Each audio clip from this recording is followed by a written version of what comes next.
Ишәк Габдулла Тукай. Мужикның юаш кына бер ишәге бар иде.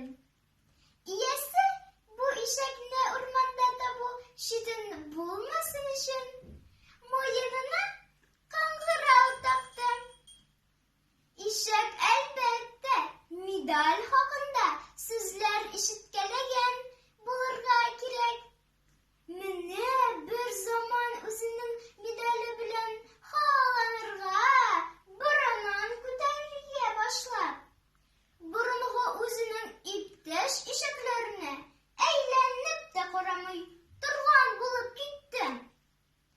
Ләкин бу медаль моңар файдамы булды? Ишәк әүвәлдә медале юк вакытта теләсә кемнең бакчасына вә теләсә нинди игелекләргә акырын гына кереп, туйганчы ашаганнан соң акырын гына чыгып китә иде. Әмма хәзер эш бөтенләй башкарды.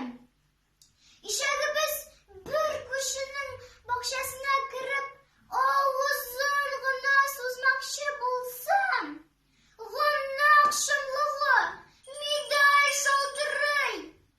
Кешеләр ишетәләр дә, кулларына күсәк алып, безнең Галиҗанапны бер дә кызганмыйчы кабыргаларын саныйлар.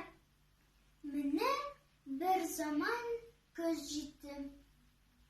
Ни күзең белән күрәсең?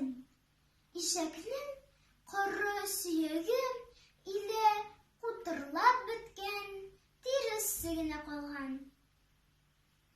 Кеше үзе бозык булып та, дәрәҗәсез булса, ул бик тикшерелмидер.